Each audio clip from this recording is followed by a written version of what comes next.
وسلم خيركم من تعلم القرآن وعلمه صدق الله مولانا العظيم وصدق رسوله النبي الكريم الأمين. حضرات امورات مفکر اسلام عالم بعمل فخر قوم ملت رہبر شریعت حضرت علامہ مولانا مفتی محمد علی صاحب رحمت اللہ تعالی علیہ کو خراج عقیدت پیش کرنے کے لیے یہاں ان کے سویم کے سلسلے میں جمع ہوئے ہیں. دعا کرو رب کریم اپنے فضل سے ہم سب کا جمع ہونا قبول فرمائے اور حضرت کی خدمات لمبی خدمات قوم کے لیے جو رہی اللہ قبول فرمائے اور اس کا انہیں اجر عظیم عطا فرمائے, بیماری کا نعمت بدل عطا فرمائے. بے شک اللہ تبارک و تعالی تو بڑا فضل والا ہے, اس کی شان یہ ہے ان اللہ لا یضیع اجر العاملین, وہ عمل کرنے والوں کا اجر, نیکی کرنے والوں کی نیکی, خدمت خلق خدمت دین کرنے والوں کا اجر ضائع نہیں فرماتا. مگر قوم آج بھی سمجھنے کے لیے تیار نہیں ہے, سمجھنے ماننے تیار نہیں ہے. اللہ تبارک و تعالیٰ کی بارگاہ تو وہ بارگاہ ہے کہ اس کے یہاں تو تھوڑا عمل زیادہ کر کے لکھا جاتا ہے, کئی گناہ لکھا جاتا ہے. اور علماء حفاظ قرآن کا وہ مقام جو آپ اکثر علماء سے سنتے رہتے ہیں, کسی سے ان کی عظمت پوشیدہ نہیں ہے. لوگ اپنے بعد زمین جائیداد چھوڑ کے جاتے ہیں, مارکیٹ کاروبار چھوڑ کے جاتے ہیں, لیکن حضرت نے اپنی بات قوم کے درمیان بہت کچھ چھوڑا ہے. قوم کی اصلاح کے لیے 50 سال پورے صرف کر دیے ہیں, اور یہاں پر جو ہے حضرت نے بہت بڑی خدمات انجام دی.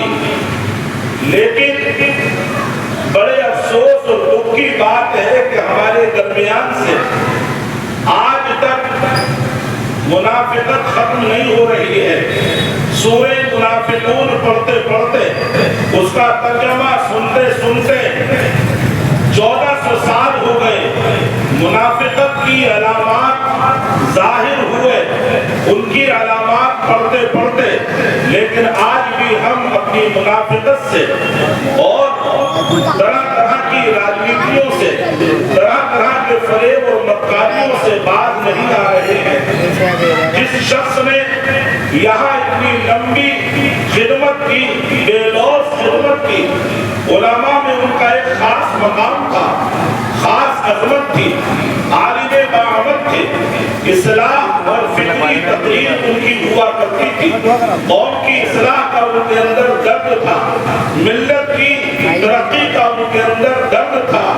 مگر 2 گز زمین کے بھی اس قوم نے ان کے لیے لانے ڈال دی.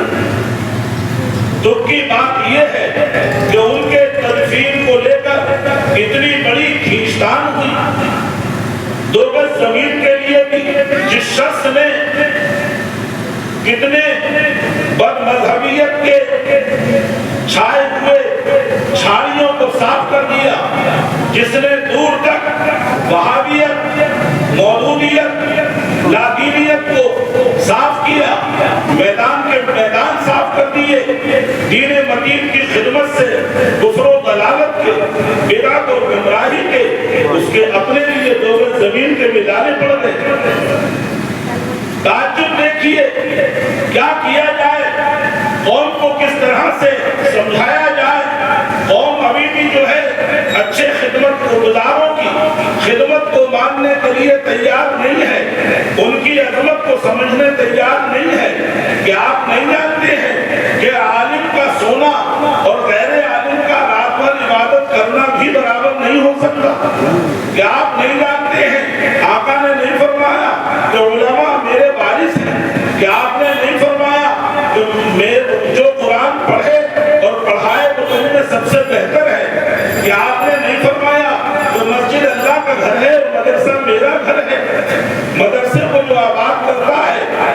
اللہ کے دین کو آباد کرنے کی کوشش کرتا ہے اور آپ کے دین کو ترقی دینے کا کام کرتا ہے، ذرا سوچئے سمجھیے اور اپنے دلوں کے اندر سے نفاقت کو ختم کیجئے اور اس طرح سے جو ہے اس نفاق کو دور کیجئے جیسے آپ سورہ منافقون پڑھتے آ رہے ہیں اور اس میں مذمت کرتے آ رہے ہیں منافقوں کی، بد مذہبوں کی، بدعقیدہ لوگوں کی۔ اس لیے ایک ہو جائیے اور سچائی کو سمجھنے کی کوشش کیجئے، سچے عالم میں اور بے عمل عالم میں فرق کیجئے۔ حضرت کی زندگی پوری زندگی اصلاحی گزری، فکری زندگی گزری، قوم و ملت کا درد لے کر حضرت دنیا سے تشریف لے گئے۔ لاکھوں رحمتیں ہوں، بے شمار فضل ہو مولا کا ان کی تربت پر، اللہ ان کی دینی، سماجی، قومی، ملتی خدمات کئی گنا بڑھا کر قبول فرمائے۔ میں نے ایک آیت کریمہ تلاوت کی ہے جس کے ذریعے سے میں ایک پیغام آپ تک پہنچانا چاہتا ہوں۔ 10 منٹ میں اپنی گفتگو ختم کر دوں گا۔ توجہ کے ساتھ حالات حاضرہ کے اعتبار سے کہ ہمارے دین کے کاموں میں بھی دنیا گھستی چلی آ رہی ہے، ہونا تو یہ چاہیے تھا کہ ہمارے دنیا کے کام بھی دین بن جاتے، لیکن افسوس کی بات یہ ہے کہ ہمارا دین دنیا بنتا چلا جا رہا ہے۔ دین میں بھی ریاکاری، اچھے عمل میں بھی ریاکاری شامل ہوتی چلی جا رہی ہے، جبکہ ریاکاری وہ عمل ہے آقا نے فرمایا شرک اصغر ہے، شرک کبھی معاف نہیں ہوتا، شرک اکبر ایمان کو تباہ کر دیتا ہے تو شرک اصغر عمل صالح کو تباہ و برباد کر دیتا ہے۔ اور ریاکاری شرک اصغر ہے۔ ہمارے ہر دینی کام میں راجنیتی، دنیا داری اور خاص طور پر منافقت گھستی چلی جا رہی ہے۔ ہم سمجھ نہیں پا رہے ہیں کس طرح سے ہمارے عقیدے و ایمان اور ہمارے اعمال صالحہ کی جڑوں کو یہ سب برائیاں، یہ سب بیماریاں دیمک کی طرح چاٹ کے ختم کر دے رہی ہیں۔ اس لیے ذرا سوچئے، ارشاد باری تعالیٰ ہے وَإِذَا قُرِئَ الْقُرْآنُ، جب قرآن پڑھا جائے فَاسْتَمِعُوا لَهُ، تو تم اسے خوب غور سے سنو، وَأَنصِتُوا، اور چپ رہو، لَعَلَّكُمْ تُرْحَمُونَ، تاکہ تم پر رحم کیا جائے۔ آج ہم دیکھ رہے ہیں ہمارے یہاں جو فاتحہ نظر و نیاز کا طریقہ ہے وہ یہ ہے کہ شام کو عصر کے بعد یا مغرب کے فوراً بعد فاتحہ ہوتی ہے، پھر عشاء کے بعد وعظ کا پروگرام ہوتا ہے، یا ایسا ہوتا ہے کہ صبح کی فاتحہ ہوتی ہے، کبھی دن میں پروگرام ہو کے دوپہر میں فاتحہ ہوتی ہے، الگ الگ طریقے رائج ہیں۔ اس لیے آپ کو سمجھنے کی ضرورت ہے کہ اصل نظر و نیاز ہے کیا، اس کا صحیح طریقہ ہے کیا۔ ہوتا یہ ہے کہ جب ہمارے یہاں کھانا تیار ہو گیا تو امام صاحب کو بلا کر یا کسی حافظ قاری مولانا کو بلا کر چپکے سے ایک کونے میں بٹھا کے ان سے کہہ دیا جاتا ہے کہ آپ فاتحہ پڑھ دیجئے، پنجائت پڑھ دیجئے، پھر کھانا شروع ہو جائے گا، آپ پنجائت پڑھ دیجئے۔ چوری چورا ایسے جیسے کہ غلط عمل ہے، برا عمل ہے، اکیلے کونے میں بٹھا کے امام صاحب کو کہا گیا کہ آپ فاتحہ پڑھ دیجئے۔ 10-20 مہمان 10-5 گاؤں کے گھر کے محلے کے لوگ وہیں ٹہلتے رہے، فاتحہ میں کوئی نہ بیٹھا، اکیلے امام صاحب نے فاتحہ پڑھی۔ جب فاتحہ ہو گئی اس کے بعد کھانے کا مجاز ہو گیا، کھانا جو ہے اب کھانا جائز ہو گیا کہ فاتحہ ہو گئی ہے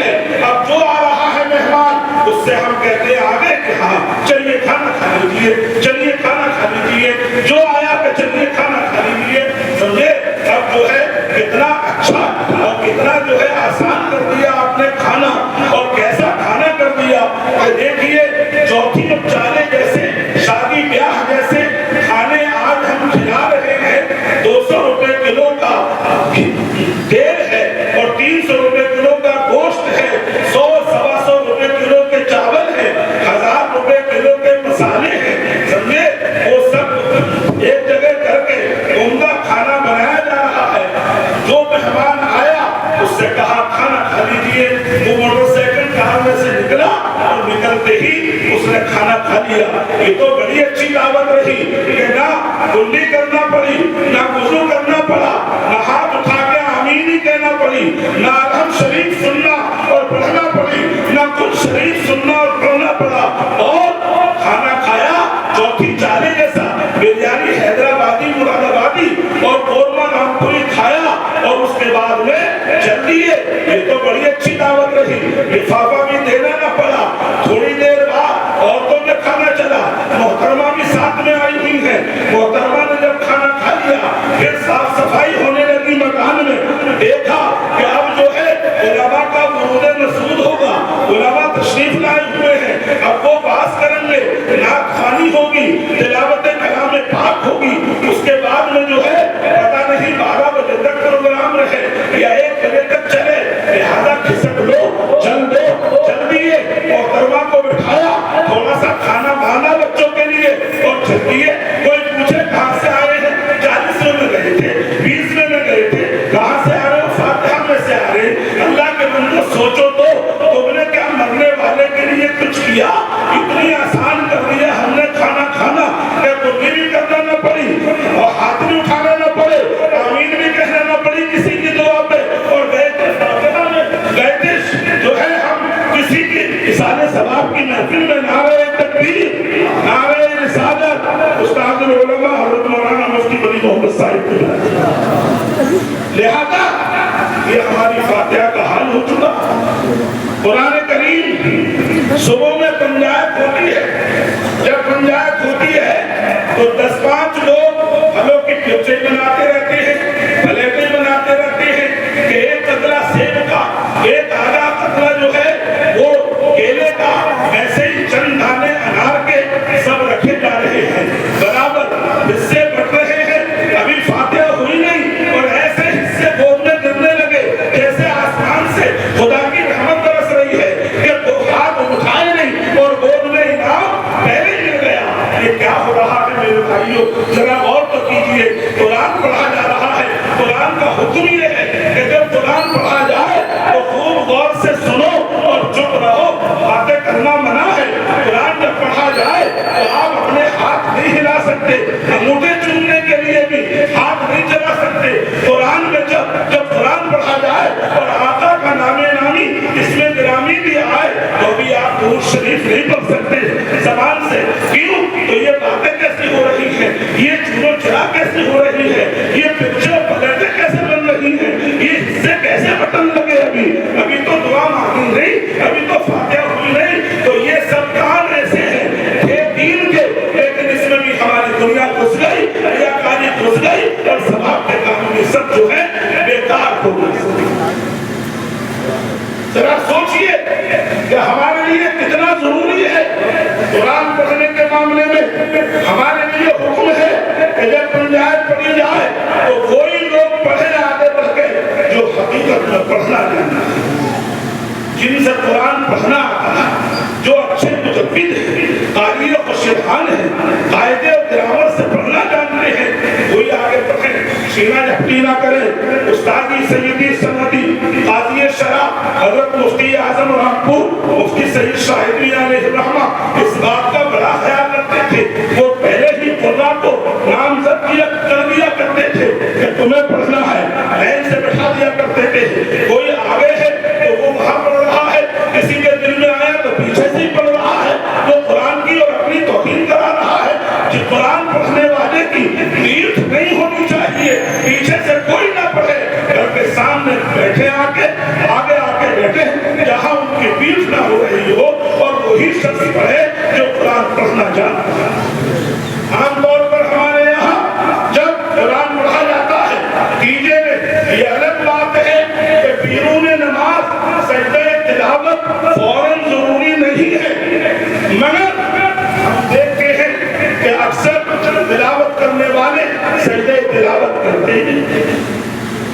کوئی ضروری ہے کہ بعد میں آپ کو یاد رہے, یاد ہی نہیں رہتا. نمازی حضرات تک کو یاد نہیں رہتا, بہتوں کو کبھی کبھی ہمیں بھی یاد نہیں رہتا کون سا پارا پڑھا تھا, اس میں آیت سجدہ آئی تھی, وہ ہم نے نہیں کیا تھا. اس لیے جب بھی سجدہ آیت سجدہ آئے تو آپ کوشش یہ کرو بیرون نماز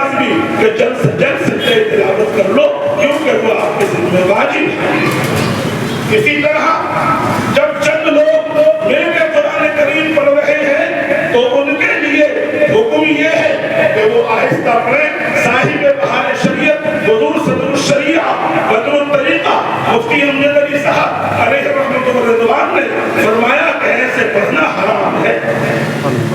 چند لوگ پڑھ رہے ہیں، کوئی زور سے پڑھے تو زور سے پڑھنا اس کے لیے ناجائز ہے، وہ آہستہ پڑھے، اتنی زور سے پڑھے کہ خود سن سکے بس۔ اسی طرح جب چنے جمع ہو گئے اور کچھ لوگ ابھی پڑھی رہے ہیں، ادھر قرآن کریم کی تلاوت شروع ہو گئی، جب مجلس بدلے تو ہمیں اپنے کو بھی اسی مجلس کے سانچے میں بدل لینا ہے۔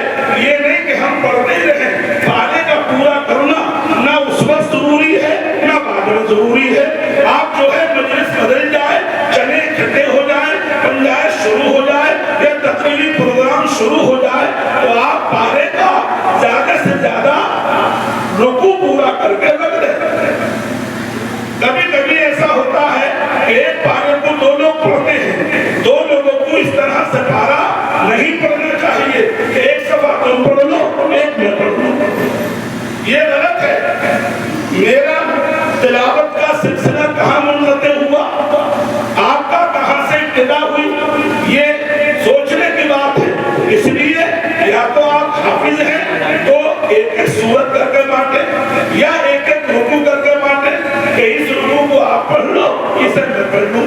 صفحے سے جو ہے مضمون ملا رہتا ہے، اگلی آیتوں کا مضمون پچھلی آیتوں سے ملا رہتا ہے، اس لیے صفحہ بصفحہ بانٹ کے نہیں پڑھنا چاہیے۔ یا تو رکوع بانٹ کے پڑھو یا سورتیں بانٹ کے پڑھو، یا جتنا ہو چکا ہے اتنے کو ہی رکھ دو۔ یہ قرآن کریم کے آداب ہیں۔ اور ساتھ ہی یہ ہے کہ جب ہم قرآن کریم پڑھیں تو سنیں، جب کوئی حصہ نہیں مل سکتا حصہ لوگ بعد میں لے نہ لیں، پہلے پنجائت پڑھیے۔ اور اس کے لیے میں آپ کو 2 منٹ میں مشورہ دے کر بات ختم کرتا ہوں۔ ہمارے ہر کام اتنے بڑھتے چلے آ رہے ہیں اور ہم بزرگوں کے طرز عمل سے گھٹے نہیں اور برباد ہوئے نہیں۔ آپ نے دیکھا ہوگا، مجھے بھی اپنے بچپن کی خوب یاد ہے کہ 90 دن رات کو فقیر کھلائے جاتے تھے، صبح کو 10ویں دن فاتحہ ہوتی تھی، 19ویں دن پھر کہا جاتا تھا کہ شام کو فقیر کھلائے جائیں گے اور صبح کو ہوگی فاتحہ، 39ویں دن پھر یہی کہا جاتا تھا کہ شام کو فقیر کھلائے جائیں گے، صبح کو 40ویں دن ہوگی فاتحہ۔ لیکن اب آپ دیکھیے، اور باقی میں فقیروں کو ہی کھلایا جاتا تھا، جو غریب تھے انہیں ہی کھلایا جاتا تھا۔ بارگاہ اعلیٰ حضرت سے یہ بات چلی آ رہی ہے اور آج بھی ان کے خاندان میں یہ بات ہے کہ فاتحہ کے موقع پر ڈھیر سارے پھل ہوتے ہیں۔ میں نے کئی موقع پر جھگی جھونپڑی والوں کو، غریبوں کو، ان بزرگوں کی نشاندہی پر بریلی شریف میں نے پھل جا کے بانٹے ہیں۔ پھل بہت ہوتے تھے فاتحہ میں جیسے ہم رکھتے ہیں، لیکن پورے پھل کتنے ہوتے تھے جیسے کوئی میوزیم بھر کے آئی ہو۔ کتنے پھل میں نے دیکھے ہیں، ایک ٹھیلا نہیں کئی ٹھیلے پھل ہوتے تھے، کٹے ہوئے نہیں ثابت ہوتے تھے، کیلا ثابت، سیب ثابت، انار ثابت اور سب کھلے ہوئے ہوتے تھے۔ ایک بار تو پورے پھل مختومہ صاحبہ نے سب کھوا دیے تھے کیونکہ بغیر دھلے رکھے گئے تھے۔ آپ نے فرمایا انہیں ہٹاؤ اور پھر دوسرے لا کے اور پھر ان کو دھو کے اور پھر فاتحہ کریں۔ تو جب فاتحہ ہو جاتی تھی تو پھل غریبوں میں ایسے اٹھا کے تقسیم کیے جاتے تھے، ان لوگوں کو دیے جاتے تھے جنہیں پھل کھانے نہیں ملتے تھے، ان میں تقسیم کیے جاتے تھے، جھگی جھونپڑی والوں کو، غریبوں کو، دھوکے داروں کو اور مسکینوں کو، یتیموں کو ایسے ہی پھل اٹھا کے دیے جاتے تھے۔ آج ہم سب کھا جاتے ہیں۔ اسی طرح آپ دیکھیے کہ ہماری فاتحہ کتنی بڑھ گئی، رات کو کتنی بڑھ گئی، دن میں کتنی بڑھ گئی، اور یہ صبح کی فاتحہ گاؤں مسجد میں ہوتی تھی، چاہے 10واں ہو، 20واں ہو، 40واں ہو، سہ ماہی چھماہی برسی ہو،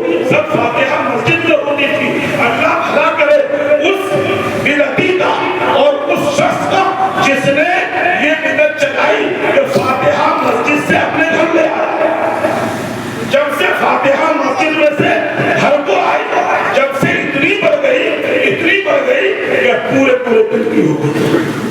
دن میں پروگرام ہوئے 9 بجے 10 بجے پروگرام شروع ہوا.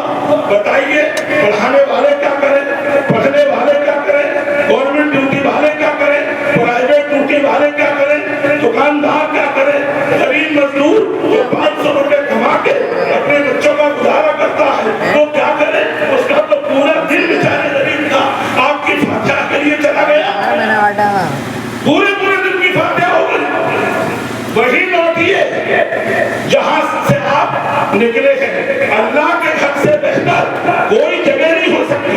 ہمارے بزرگوں کا طرز عمل دیکھیے کہ انہوں نے رات میں غریب غربا فقیر فقراء کو کھانا کھلایا اور صبحوں میں فاتحہ مسجد میں رکھ کے کتنے بے نمازیوں کو بھی غسل کروا دیا, وضو کروا دیا, ٹوپی اڑوا دی, اسلامی لباس پہنوا دیا اور اللہ کے گھر میں لے جا کر کھڑا کر دیا کہ اللہ یہاں تک لانا میرا کام تھا, اب آگے اسے سنبھالنا تیرا کام ہے.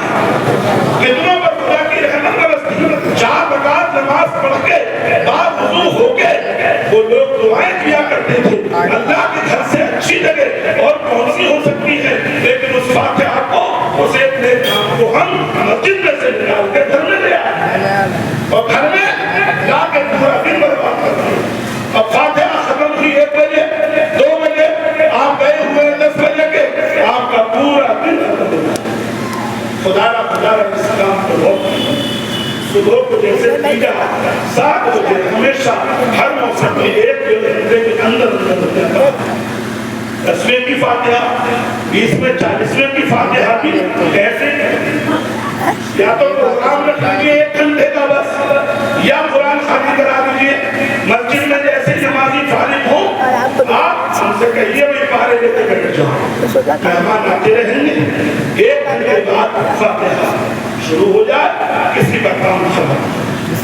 کئی گھنٹے کے تقریری جلسے یہ بھی ہمارے کام کو متاثر کر رہے ہیں. یہ نفلی کام ہے, مستحب کے کام ہے, ہمارے واجب اور فرضی کاموں کو متاثر کر رہے ہیں. ہمارا بجٹ بگاڑ رہے ہیں, بجٹ نہ بگڑے اور ہمارا کام بھی ہو جائے.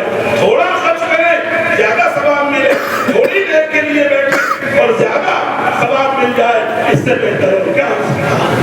اللہ تعالیٰ عمل کی توفیق عطا فرمائے.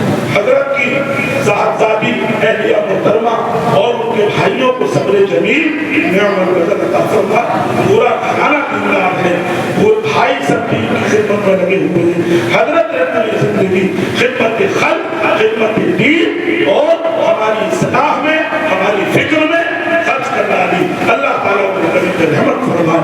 آمین یا رب العالمین. السلام علیکم.